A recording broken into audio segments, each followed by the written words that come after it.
Ya udah tuh, si maling ini mencoba percaya dan dia perlahan-perlahan menepi. Nah, belum naik ke atas, anak buah bos Danang ini tiba-tiba datang bawa golok dan langsung ngebacok. Seret. Putus tangannya, Pak. Tangan malingnya tadi putus. Gak sampai di situ aja, udah dipukulin, diseret, mayat tadi dibakar lagi. Dibakar, bayangin aja dibakar, udah jadi mayat dibakar.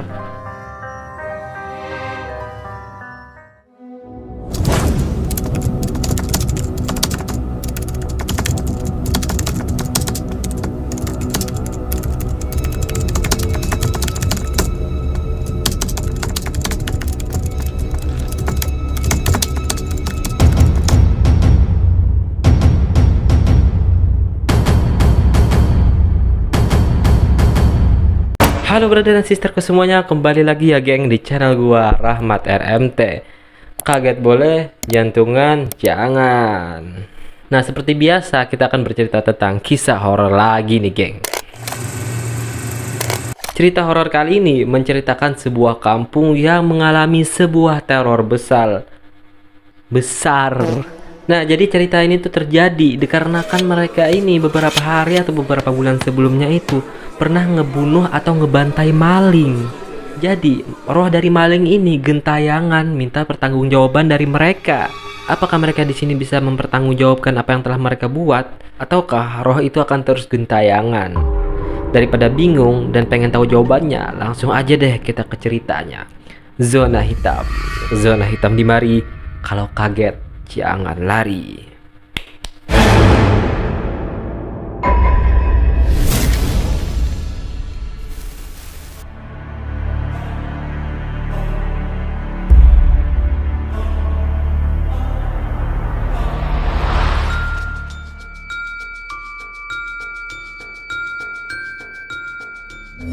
Jadi cerita ini dikirim dari seseorang yang kita sebut aja namanya Yunus. Nah, pada saat itu di kampung Yunus ini kan masih tahun 90-an gitu, Pak. Jadi warga-warga itu investasinya ke arah kayak peternakan, perkebunan atau tanah gitu. Pada saat itu banyak banget nih warga yang memiliki hewan-hewan ternak.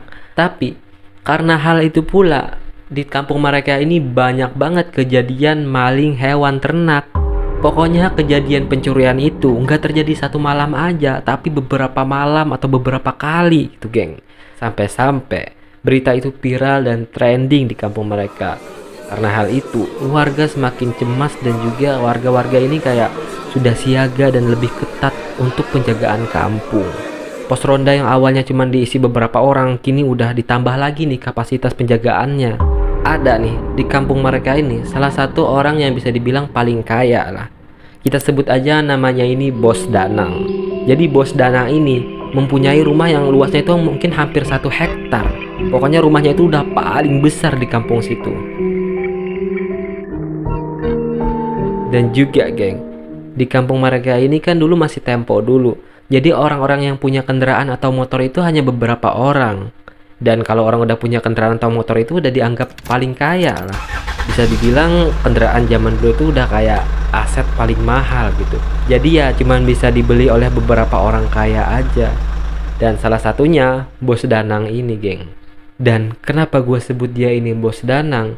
Itu dikarenakan beliau ini punya beberapa anak buah geng. Jadi rumahnya itu ya ada penjaganya, ada pengawalnya gitu geng. Berita tentang pencurian ini kan udah hot trending banget. Otomatis para penjaga atau pengawalnya Bos Danang ini lebih waspada lagi geng. Dan bodohnya kejadian pencurian itu malah terjadi di rumah Bos Danang. Gua nggak habis pikir ya, malingnya tuh mungkin mau uji nyali atau udah males hidup, malah nyoba-nyoba nyuri di tempat Bos Danang yang pada saat itu rumah Bos Danang ini dijaga dengan ketat. Nah, jadi malingnya ini ada 2 orang gitu geng. Dia itu coba masuk dan pengen ngebobol motornya Bos Danang. Belum sempat ngebobol dan bawa pergi kendaraan itu, bener aja mereka malah ketahuan sama anak buahnya Bos Danang. Akhirnya diteriakin tuh, maling, maling, maling.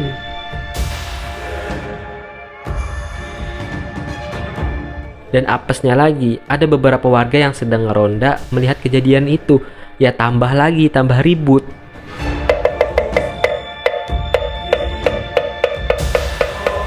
Langsung tuh diketokin kentongannya, tong tong tong tong tong tong, maling maling maling. Alhasil warga pada rame ngejar maling itu.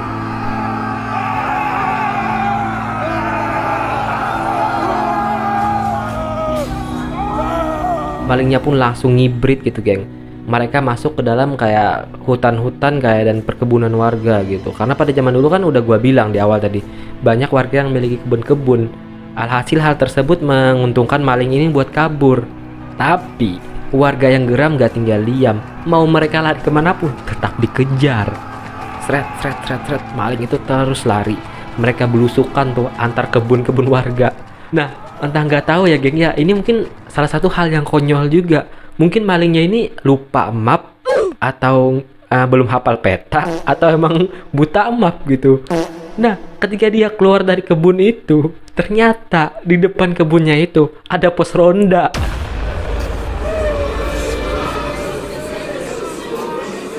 Seret keluar kebun gitu kan, di depannya tiba-tiba pos ronda tuh. Otomatis yang jaga di pos ronda itu kan juga banyak orangnya tadi. Mau mundur lagi, udah dikejar warga banyak di belakang. Mau maju lagi, di situ udah ada pos ronda. Otomatis dia cuman punya satu jalan doang kan ke arah situ. Jadi di arah sebelah sini, geng, itu kayak ada irigasi atau kayak sungai kecil. Nah, mereka cuman punya jalan satu-satunya ke situ doang. Akhirnya mereka ke situ tuh. Dua maling tadi loncat dan nyebur ke sungai itu. Salah satu malingnya tadi selamat, Pak. Karena di seberangnya sungainya tadi itu udah nggak ada pemukiman lagi. Cuman ada kayak kebun-kebun warga dan juga ada kayak perusahaan bikin batu bata. Dan satu malingnya lagi, itu ternyata dia nggak bisa renang, geng. Akhirnya dia cuma bisa ngegantung tuh di atas tanaman eceng gondok. Jadi tanaman eceng gondok itu adalah tanaman yang mengapung di atas air. Dia cuma bisa pegangan di atas itu doang. Warga kan dari atas tuh, dilemparin batu. Maling, sini lo gitu. Ada juga yang pakai kayak bambu atau kayu gitu ngerujak. Maling, woi sini naik lo sini. Pokoknya udah nggak karuan lah. Pokoknya warga di situ bener-bener kayak marah banget.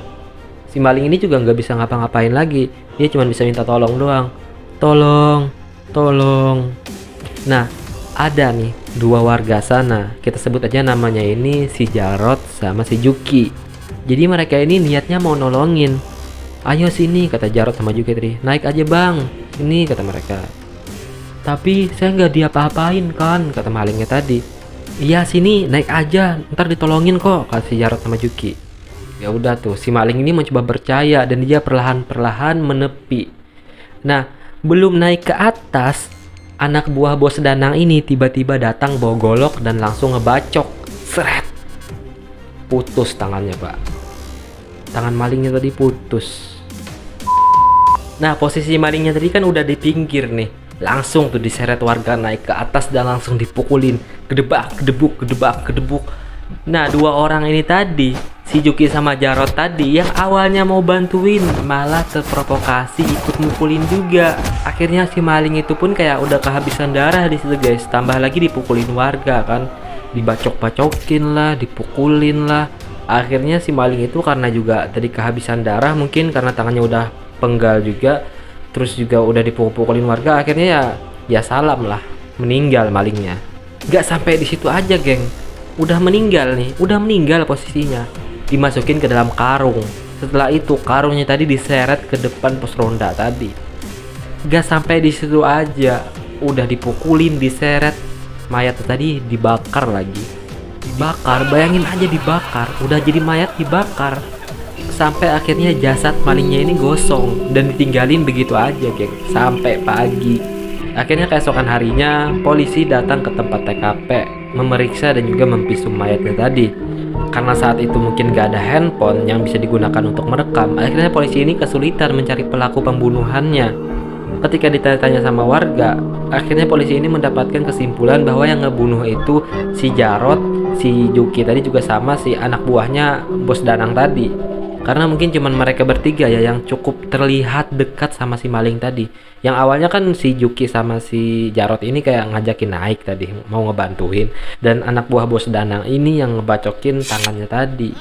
Ya udah tuh mereka bertiga pun dibawa ke kantor polisi. Dan mayatnya tadi kemudian dikembalikan kepada keluarga mereka dan dikuburkan. Nah, mulai sinilah teror itu terjadi, geng.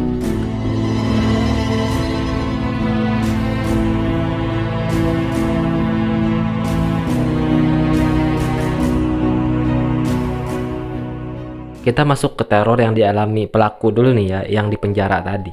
Menurut kesaksian setempat, pelaku ini tadi ketika dalam penjara, dia itu kayak teriak-teriak gak jelas.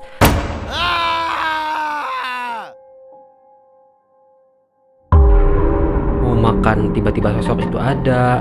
Mau ke kamar mandi, tiba-tiba sosok itu juga datang juga ngikutin. Nah, kata mereka sih, roh dari maling tadi minta untuk disempurnain. Tanggung jawab lu, sempurnain gua. Tanggung jawab lu udah ngebunuh gua. Pokoknya selama mereka di penjara itu, mereka terus-terusan diteror. Dan teror itu juga nggak berakhir di situ aja, Pak. Orang-orang lain pun juga kena teror. Karena yang mukulin tadi kan satu kampung. Ya otomatis kampung itu juga diteror sama si mayat tadi. Pokoknya di kampung si Yunus ini, rumah-rumah warga itu pada dikotokin satu-satu. Tok tok tok tok, tok tok tok tok. Dan suasana kampung mereka yang awalnya rame, yang awalnya kalau malam itu ada orang nongkrong, ada orang yang kayak ke masjid, tiba-tiba ya kampung mereka ini jadi senyap, sepi. Nah ini nih, sekarang kita masuk ke dalam cerita pengalaman horornya si Yunus. Jadi orang tuanya si Yunus ini, lebih tepatnya bapaknya, beliau ini bisa dibilang jarang pulang. Karena beliau ini kerjanya sebagai teknisi mesin, yang biasanya kayak perbaikan-perbaikan mesin gitu. Yang ya pastinya kan perbaikan mesin tuh nggak bisa dipatok kapan selesainya. Kalau mesinnya kerusakannya cukup parah, mungkin perbaikannya cukup lama. Makanya itu orang tuanya si Yunus ini jarang pulang. Mungkin 2-3 kali sehari aja. 2-3 kali sehari. 3-2 kali aja seminggu. Malam itu tuh, rumah si Yunus ini tiba-tiba diketok, Pak. Tok tok tok tok tok tuh. Posisi rumahnya si Yunus ini kan di depannya itu jalan. Terus di kamar muka itu ada kamar ibunya, ke belakangnya lagi baru kamar dia. Jadi ada 2 kamar tuh. Kamar ibunya dulu baru kamar dia, kamar belakang. Dan di samping-samping rumahnya si Yunus ini itu kayak cuman kebun-kebun doang. Nah, malam itu rumah mereka diketuk, geng. Tok tok tok tok tok. Si Yunus ini kan di kamar belakang tuh. Dia nyaut, "Bu, itu bapak datang ya? Coba lihat dulu, Bu," kata si Yunus. Si ibu pun ngebuka gorden jendela depan. Jadi jendela depannya kamar si ibu ini langsung jalan. Jadi kelihatan di depan tuh. Seret dibuka. Gak ada orangnya, Pak. Gak ada, kata si ibunya. Ah, ya udahlah, mungkin orang iseng, pikir mereka. Dan kejadian itu gak terjadi malam itu aja. Sampai beberapa malam berikutnya, rumah mereka ini terus diketokin. Sampailah pada suatu malam, dimana ketokannya itu nggak cuman ketokan biasa aja, udah kayak orang panik gitu, ketokannya keras banget. Dor dor dor dor dor, dor dor dor dor. "Bu, itu ayah ya di depan," kata si Yunus. "Hah? Ayah? Bukannya ayah kemarin baru aja pulang?" "Oh iya ya," kata si Yunus. Dan posisinya di situ, ibunya ini nggak ngedenger, Pak. Cuman si Yunus ini aja yang kayak telinganya tuh kayak ngedengar keras suara ketukan itu. Karena mungkin si Yunus ini merasa terganggu ya dengan suara ketukan dan gedoran itu. Akhirnya dia pun ke kamar muka, masuk ke kamar ibunya dan langsung ngebuka jendela, ngebuka tirai gitu. Ketika tirai itu dibuka, seret,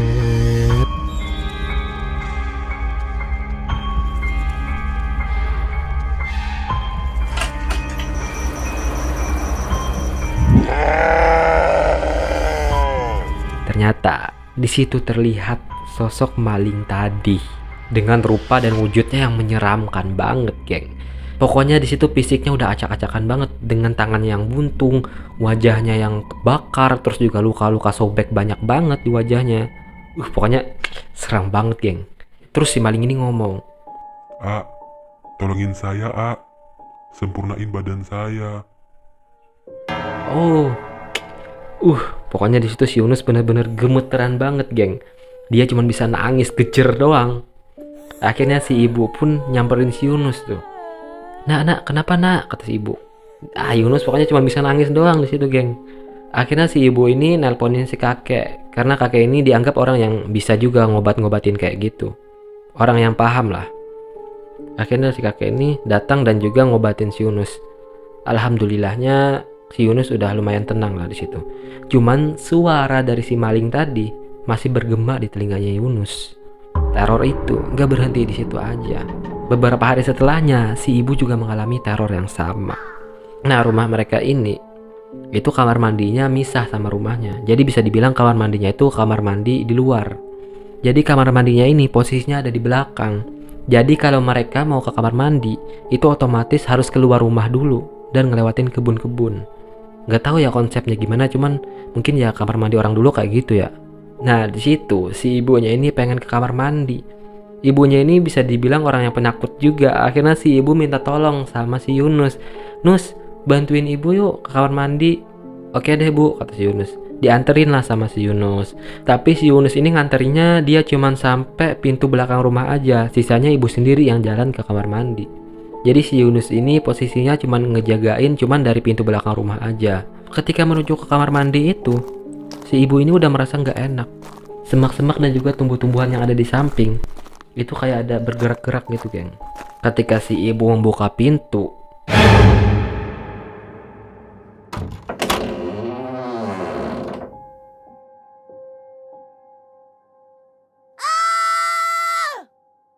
si ibu langsung teriak histeris. Ternyata di situ ada sosok maling tadi. Wah, kata ibu teriak dan langsung pingsan. Spontan dong, si Yunus tadi langsung ngejar ibunya dan langsung nyadarin ibunya. Bu, kenapa bu? Kata Yunus. Setelah itu ibunya langsung sadar. Ayo ya buruan naik ke rumah, kata si ibunya. Langsunglah mereka naik ke situ. Ketika sampai di rumah, si ibu barulah nyeritain ke Yunus. Ibu ngeliat sosok itu, kata ibunya. Duh bu, mending panggil kakek aja deh, kata si Yunus. Kemudian kakeknya datang lagi dan menenangkan si ibu. Alhamdulillah si ibu pun akhirnya tenang. Ada juga nih cerita dari beberapa warga yang gak kalah epik. Jadi cerita horornya ini dialami oleh seseorang tukang sate. Jadi tukang satenya ini jualan bawa pengkolan gitu guys, yang kayak biasanya di pundak gitu, yang dibawa. Nah, si tukang sate tadi, dia mangkal di tempat kejadian TKP pembunuhan tadi, tepat banget di depan pos ronda. Dia bingung tuh di situ, kenapa ini warga-warga pada sepi ya? Karena dia nggak tahu, geng, pada saat kejadian itu, si tukang sate ini lagi pulang kampung, apes banget emang. Dan tak lama setelah itu, tiba-tiba datang seorang pemuda yang nyamperin tukang sate itu. Pak, sate dong 1 porsi.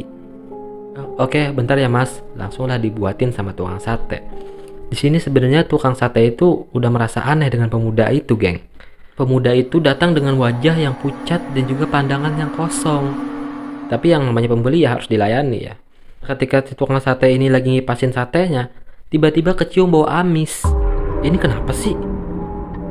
Rasa-rasanya udah dicuci dengan bersih, kok masih ada bau-bau darahnya? Ketika dia lihat, nggak ada tuh pak, bersih satenya. Sampai-sampai dia itu kayak ngebuka tempat wadah satenya, diliatin. Nggak ada, masih bersih-bersih aja. Ah ya udahlah, mungkin tuh bau dari yang lain aja. Lanjut tuh dia ngipasin. Nah, tak lama setelah itu, tiba-tiba dia mencium bau gosong. Kok ini tiba-tiba bau gosong ya? Rasa-rasanya gue baru aja nih ngeletakin sate ini. Kok bisa-bisa bau gosong? Dibolak-balikin. Enggak pak, satenya belum gosong. Dan tak lama setelah itu, tiba-tiba pemuda itu ngomong, Pak, satenya jangan gosong-gosong ya, kayak saya. Kaget dong tukang sate tadi. Ketika dia noleh,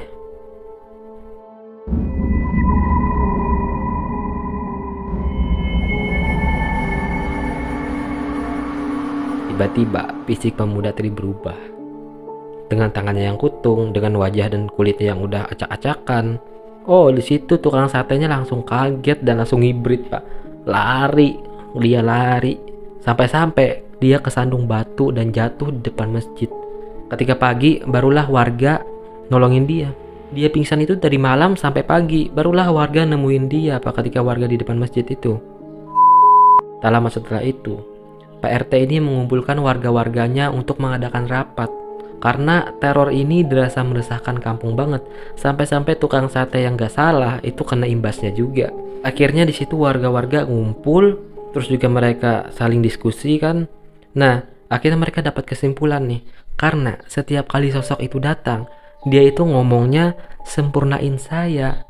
Akhirnya mereka dapat kesimpulan tuh, bahwasanya mereka harus nyari kulit-kulitnya atau potongan-potongan tubuhnya yang mereka buang.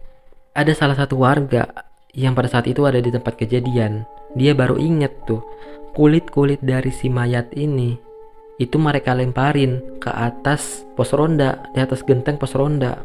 Jujur ya, gue juga bingung kenapa tiba-tiba mereka ngelemparin sisa-sisa tubuhnya tadi atau kulit-kulitnya tadi ke atas pos ronda. Mungkin iseng atau biar kulitnya tadi cepat hilang karena terbakar di atas genteng, nggak tahu ya fungsinya buat apa. Akhirnya dikumpulin lagi tuh, diambilin lagi sisa-sisa kulitnya tadi.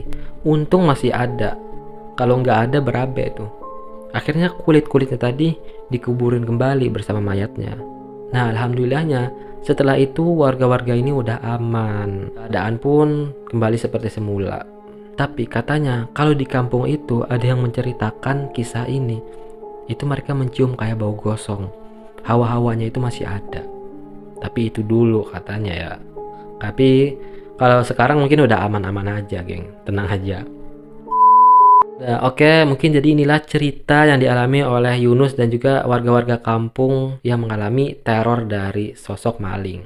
Mungkin ceritanya sampai di sini dulu. Gua disclaimer sedikit. Jadi ini adalah cerita dari orang lain yang gua pun sendiri nggak tahu ini benar apa enggaknya.